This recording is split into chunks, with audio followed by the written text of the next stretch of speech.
Welcome to our Playwell Podcast. My name is Sherry Morgan and I am the Director of Projects at Play Scotland, the national organisation for play. Today our Chief Executive Officer, Marguerite Hunter-Blair, speaks to Karen Sharp. Karen is a Senior External Verifier in the Scottish Qualifications Authority and is the Curriculum Manager responsible for Playwork, childhood practice and a range of other qualifications. Karen has a wealth of experience and knowledge about the development of Playwork and Playwork qualifications. I hope you enjoy their conversation. Welcome, Karen, to the Play Scotland podcast series. And I don't think it's an exaggeration to suggest that Karen is the leading expert in Playwork qualifications in Scotland and really has been involved in play and Playwork since actually even before Play Scotland was formed. And to have such a leading guru with us today to share their thoughts and views is absolutely wonderful. So welcome, Karen. Hello, nice to see you. Thanks, Karen. And maybe we'll just catch you on the hop a wee bit. What is your favourite play memory? Going back all those years, lots and lots and lots of years ago, I think I grew up on a very new housing estate. So there was lots and lots of children all around different ages and we would go out and play. Everybody did it straight from school, during the week, whenever. But because it was a new housing estate, there was also lots of things to play on that we probably weren't supposed to. We were talking a little bit earlier about shed jumping, so we did lots of that. But there was building sites quite close by and we played there, which again, probably not supposed to. And we were very close to a wandering place where we all wandered off to. Lots of woods, huge ponds, train lines, definitely things we were not allowed to do, but we went as a group. So there were older children, there were younger children, and everybody had a sense of community and safety, I think, because we were all looking after each other. And if somebody fell over, there was always that sense that there would be someone to take you back. You know, we'll have to get this little person back. They bumped their head, they scraped their knee, someone will sort them out. So again, play was very relaxed, very free, but actually really quite risky. But at that time, as a child, you don't know these things. You just do what you do because that's what everyone else does. I suspect as well that you are all the time because we know the brain never stops working and it's obviously processing and starting to make those connections about how you manage risk. And it is amazing when you see some, or even think back, as you were saying there, to younger people in the group who very quickly got it. They realised what they could push themselves to do, because some people always push themselves to do a bit more, but it didn't need to be for everyone. And it's interesting now because a lot of us, when we start conferences or training sessions, start with play memories. And I know a lot of the times that I did this, particularly when I worked in Northern Ireland, people were usually outside, in or near running water, and not always where the parents expected them to be. But how would this differ nowadays, do you think, in your experience as a trainer, Karen? Yeah, I think certainly what we find is that there is an element where people are very risk averse, and I think a lot of that's parents are quite risk averse for their children. So we're finding now lots of children who are now growing up and into adulthood don't have those experiences of risk. They've maybe played in a garden, or they've played not even necessarily in their street, or they've played in a park where an adult has taken them, and therefore there's always been adults around. So I think we're finding that lots of our young people and young adults today have probably not had that opportunity to manage risk in the same way that we probably all had that opportunity to do. And that has a real impact, not just on their own view of themselves, but actually at the point when they start dealing with risk. Because I think for lots of our young people, the first opportunity they have to deal with risk is when they're teenagers, because at that point people think, oh, you're safe, you're a grown-up, you can always go out on your own. But actually they've not dealt with that risk.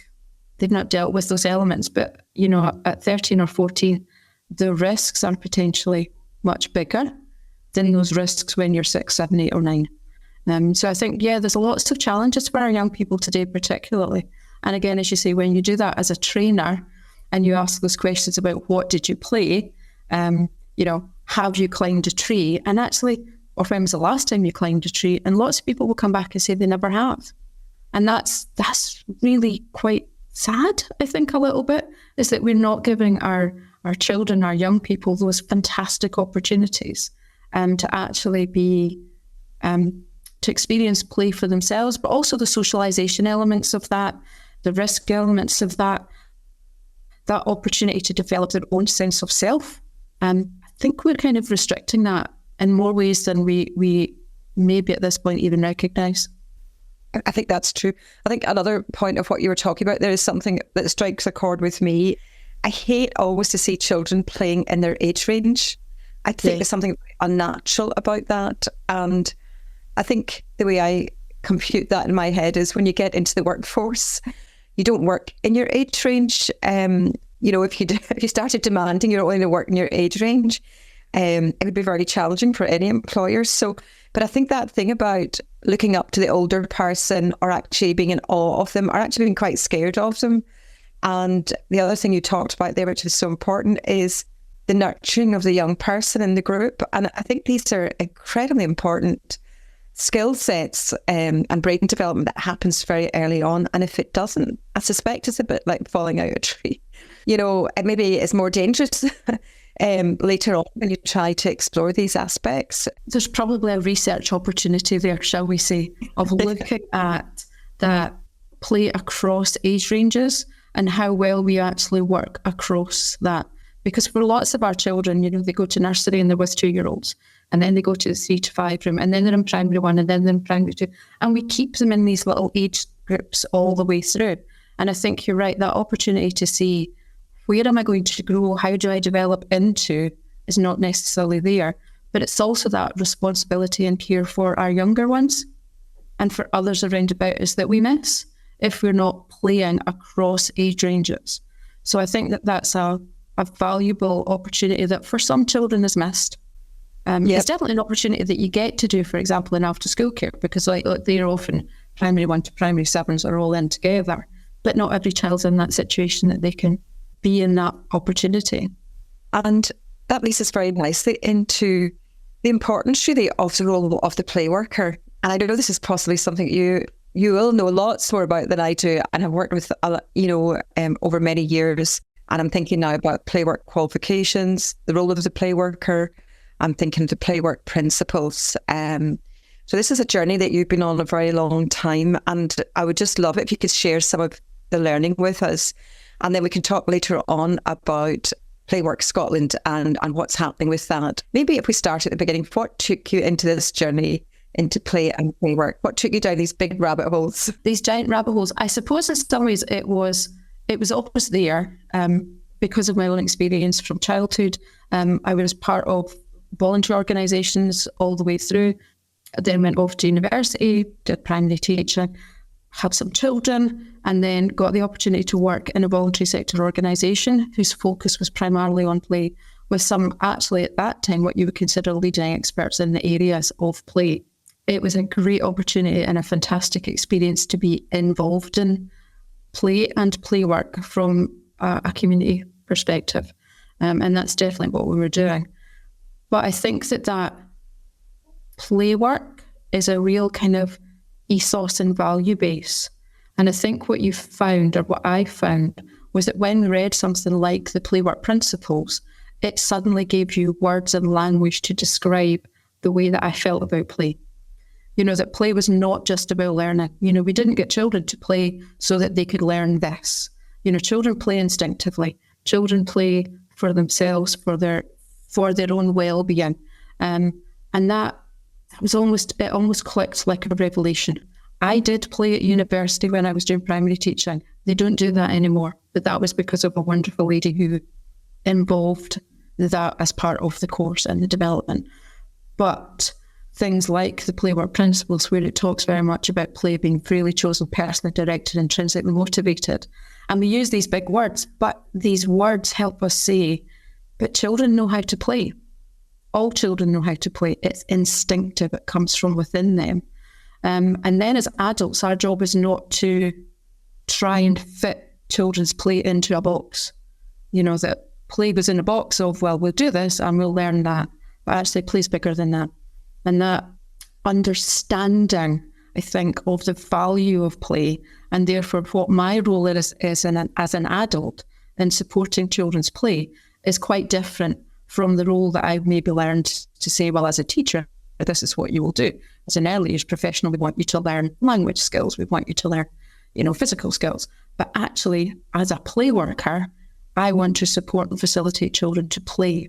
So how do I do that? And the learning process of that is about learning, well, what actually is play? It's such a difficult thing to define. It's complex and it's simple. It adds so many things in there. But as a play worker, if you don't understand the value base that allows you to see why play is the most important thing that any child can do, then actually you've kind of missed the point a little bit, I think. And how would you explain, just in very simple terms, what distinguishes the role of the play worker from perhaps an early years practitioner, a teacher? What is unique about the role of the play worker? I think the uniqueness of that is about our understanding about what we do. From a child's perspective, they will play.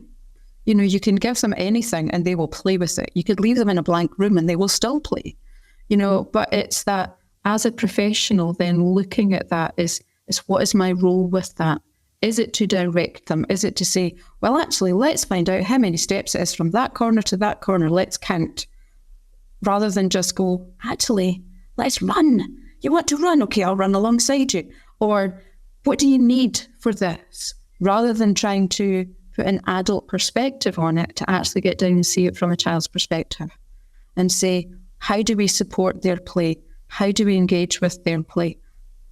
Why do I need to step away from this child's play and leave them alone? Because actually, their play is amazing. And let's just observe that and see what is happening, what are they doing, what are they getting out of it. And sometimes children's play is so fascinating to watch what they're doing, because play is not always understandable by adults, but it's definitely understandable by the children who are engaged in that process. So again, that's about us taking a step back, observing children's play, not, to use the Playwork word, not adulterating children's play, so not putting our own thought process on top of that, but being really clear that play belongs to children, and that our job is to kind of put a supporting framework around that facilitates, that provides resources, that provides space, provides time for children to engage in play in whatever way is appropriate for them to do. I think you're so right. And I think what's really interesting about what's happening just now across the UK is this review of the national occupational standards for play work. And I feel that brings a vibrancy, it brings it to life. It's a very dynamic qualification. I know this happens with a lot of qualifications, but the immense interest that we have across the UK at the moment and Scotland in this review of the qualifications and the Playwork principles, are they fit for purpose? What needs to happen to change next? It makes it a very alive qualification, which is lovely and not particularly playful. Does that matter, Karen? I think actually it probably is a playful qualification, Marguerite. Like, there are always bits of a Playwork as a qualification that is going to talk about what do the adults do. And that's the bits that talk about, protection and safety for children. And of course, we've got to engage with that. That's the bits of the qualification that I've got to talk about my professional development and how well I engage with other professionals, with my colleagues and with families. Of course, that's got to be there. That's part of the professionalism of our sector. But the playful part of it, the joyful part of it, are the units within the Playwork NOS that talk about how do we engage in play with children? How do we support children's play? How do we make sure that we provide resources and an environment that allows children to be playful? Sometimes you look at the structure of these qualifications that talks about, things that you have to do and things that you need to know. So performance criteria and knowledge requirements. But at the same time, that still should engage the play worker in that process of being playful. Now, how we do that in terms of the language that we use, because it needs to be quite specific and very, as you say, can be a bit less playful. But the challenge is always for those people involved in that process of writing those units, those national occupational standards, to reflect the actual practice that goes on in our sector. And that can be tricky. And it can mean that we're using words that we've got to then give an explanation of what does this word mean. But it also means using some of the theories that there are out there. So, for example, Gordon Strachan and Perry Ellis' theory of psycholytics, the psychology of play. But at the same time, you look at something like the play cycle, where they have given a theory that allows us to describe play. And if that is a useful tool for helping us describe children's play, then actually, why would we not use that in the National Occupational Standards? Because it gives us the opportunity to use language that helps us describe and explain what we're doing and why we're doing it. So I think it's that combination of looking at some of the current theories that are out there, some of which are really interesting and really exciting, but it's got to match with actual practice on the ground. And if you don't connect those two things together, then actually the Playwork National Occupational Standards is never going to be worth anything, but we have to join it together. So somewhere in those units, somewhere in those National Occupational Standards, Marguerite, I think we've got to hold that thought of playfulness and fun and understanding of children and young people, because that's what the Playwork NOS is about. That's great, Karen. And no better person than yourself to be the chair of Playwork Scotland. And just to put out a wee plug here, if anyone's listening and would like to get involved in what's happening at the moment, you can contact Play Scotland and we can put you in touch with Karen. So yes, I think the challenge is to draw together, as you say, a lot of this theory and draw on the very rich practice that happens across the UK, but actually particularly in Scotland. I feel for years we used to go to Scandinavian countries and other places to look at what we felt good practice looks like. And now I feel we really can draw across that, across all of Scotland, which is fantastic. I'm just going to lead us in a slightly different direction now, Karen. I read recently with interest that you had carried out a dissertation on play deprivation. So that led me to two thoughts. I wondered if you had ever met Bob Hughes and what you thought about Bob, because he did write himself about play deprivation, and what your thoughts are about children today. Do you think some of them, we talked very briefly earlier about how some children's play experience is in after school sector. For children that maybe aren't in the after school sector, then they maybe don't get a lot of access to play opportunities. So really, if we could talk a wee bit about play deprivation and how you think that impacts on children in Scotland today. Yeah, you're right. So a long time ago I wrote that, and maybe things have changed slightly as we're coming, kind of into our current times. I think what we found when I did that dissertation a long time ago is that our thought process around play deprivation was that children didn't have access to clubs and activities and events and blah, blah. And that was seen as children being deprived of play.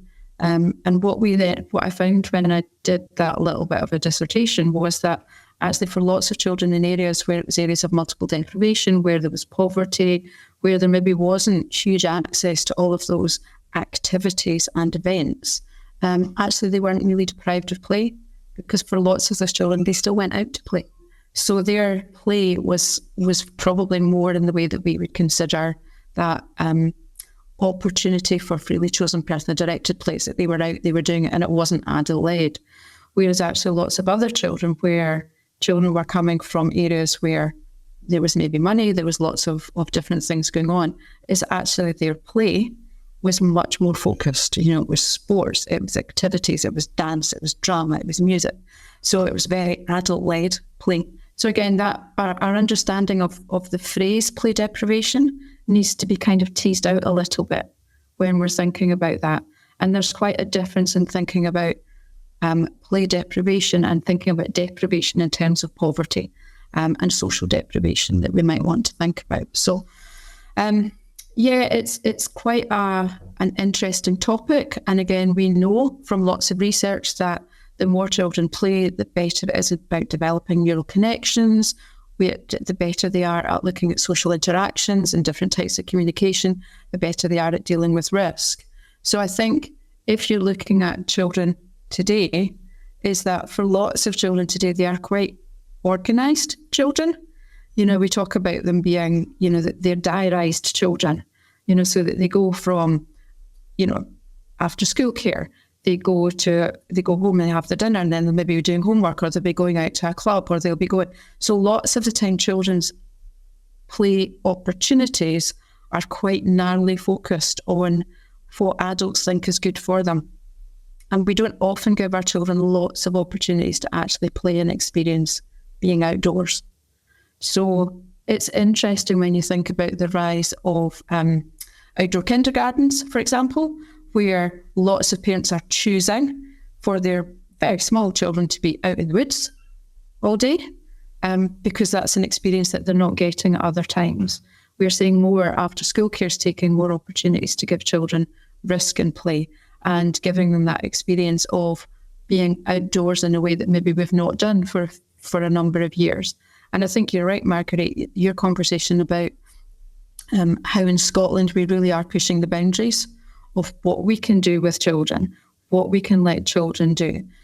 You look at some of the adventure play areas that there are where, that's kind of going back to the 60s when adventure playgrounds was what everybody wanted. And here we are full circle and we're going back to that again, because we've become conscious that our children can easily not be outside. They can easily go in the car to school, they can easily come to after school, they can go home, and they could, go for a whole week without being outside. So I think we need to think carefully about what we are now offering to our children today. And I think when we're looking at it from the perspective of Playwork, we're really looking at saying, yes, but children need to get that opportunity for choice, of making those choices, of deciding about risk, of being in an area where they can freely choose what they want to do, of it not being adult-led all the time, but having that opportunity for it to be really, for them to be the leaders of play because they are the experts in play. And that doesn't matter whether you're 3 or whether you're 13, or actually whether you're 53 or 103. Play is still a vital part of what we all need for our life and our well-being. Yeah, and I think we saw that during COVID, that when people were deprived of those opportunities, certainly with children that we consulted, they talked about their lack of and loss of freedom. And I'd never heard children talking about that before, even if before their freedom was very restricted, they didn't seem to be as aware of it. And it was very interesting what Professor Helen Dodd and others wrote about at that time in terms of play deprivation specifically. It wasn't the severity of the play deprivation that was the issue, it was the duration. Normally children, as you have so eloquently pointed out, find those outlets for themselves. They will play.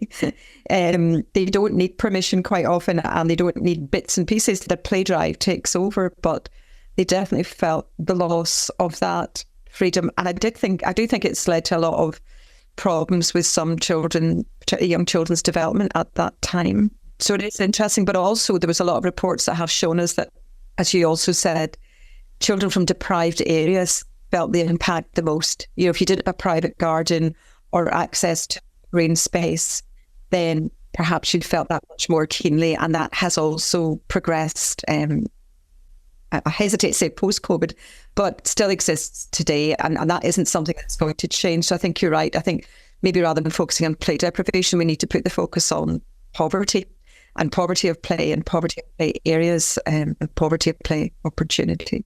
Not to go down a negative route here, but I suppose, what do you think the big opportunities are now, Karen, going forward in Scotland, about how we can build maybe on recent success that we have and make sure that it gets firmly embedded in the psyche of Scotland? I think Scotland has always been a very playful nation. I think we've always had that thing where you can think about street play and, people who lived in tenements who went outside to play all the time. We can think about, parents taking their children to the woods, to the park. We've always had that sense that being outdoors and playing for children is a good thing. Yes, I think we've maybe been squished a little bit. COVID has impacted on that. But I think maybe a positive from COVID is that people have looked and said, actually, we need to do this for our children.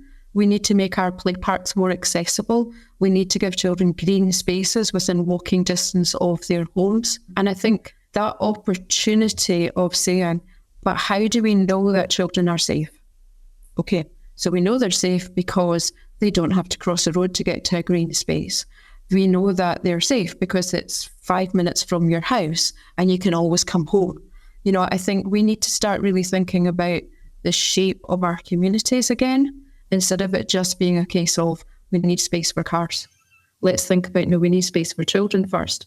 And I think the opportunities that there are from the government with, looking at children's rights and the Incorporation Act have been amazing. Looking at the opportunities of the new play policy for Scotland, it's going to be a great document when it comes out. But I think there are so many opportunities where we can really start to see where play in communities is going to make a difference for children. And that's not just about, are we offering school-aged childcare, but it's actually, are we offering spaces for children to play out with that? And that includes all the green spaces that we have. It includes the woods that there might be across from your house. Don't knock them down to put up some houses. Keep that space because it's for children and that's what children use. So I think we're becoming more aware of how our spaces are used and are available for children and young people. And I think that that's really important. I think you highlighted that when I Play Scotland's documents highlighted that just recently, that we need to start using our spaces better for the children and young people in our communities. And I think that that's a really important thing to do. Becoming much more aware of the value of play within schools.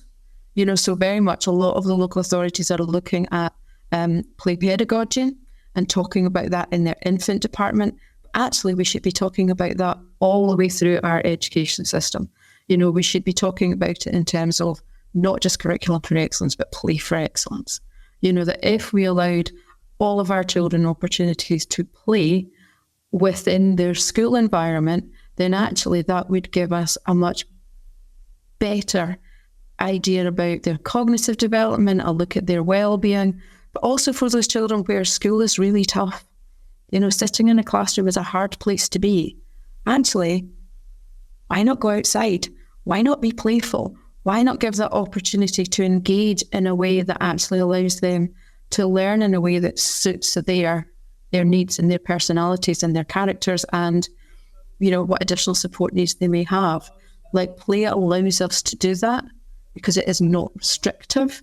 So I think that those opportunities to see play considered within our education system is just such an absolutely brilliant opportunity. And I'm so hopeful that will be rolled out across all of our primary and our secondary schools.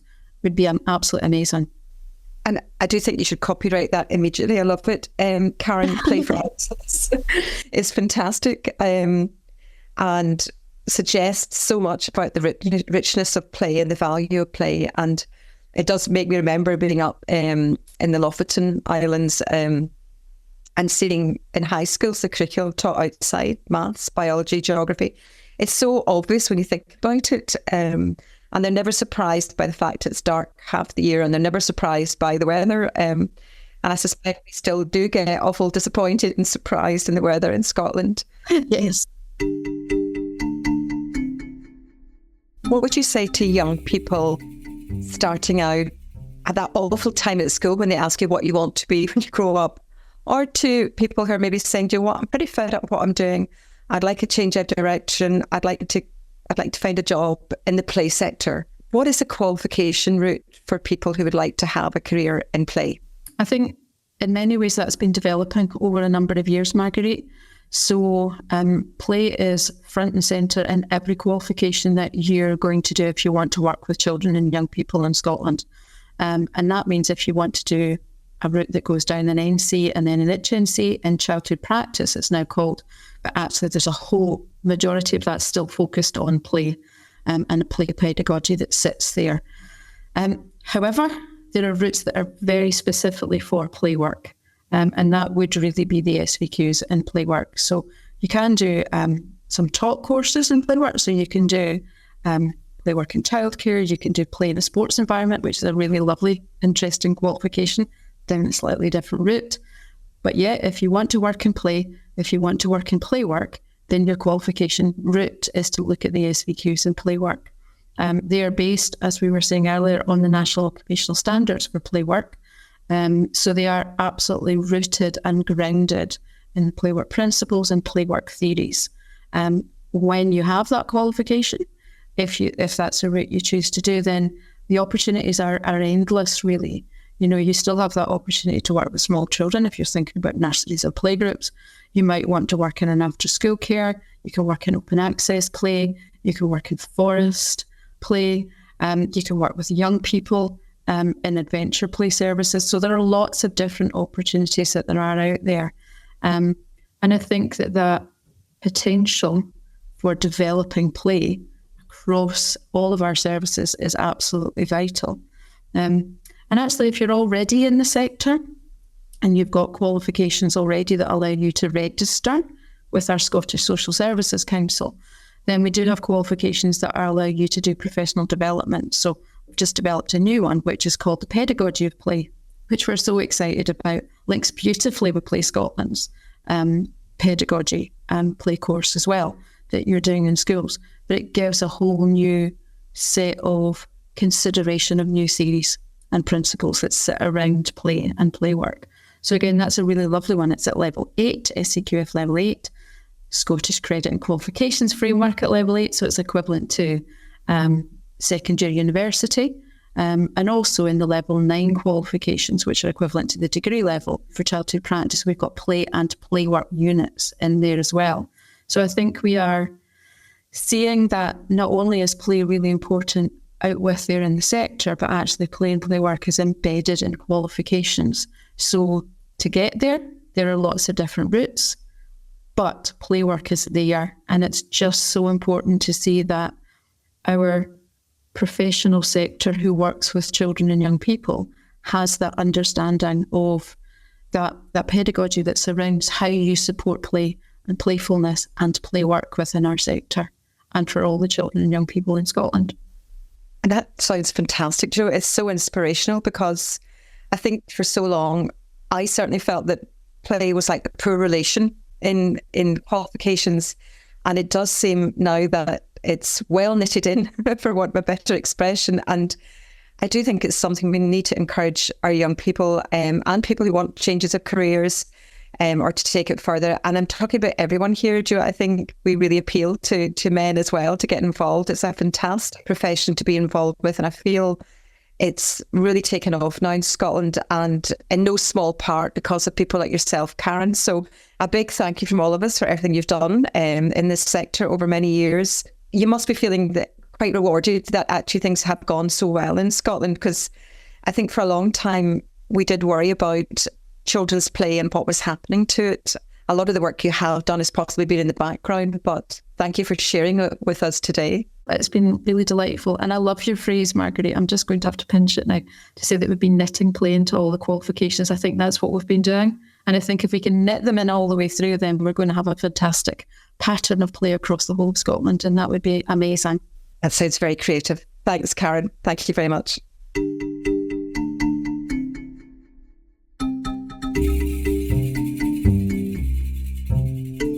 Thank you for joining us on this podcast.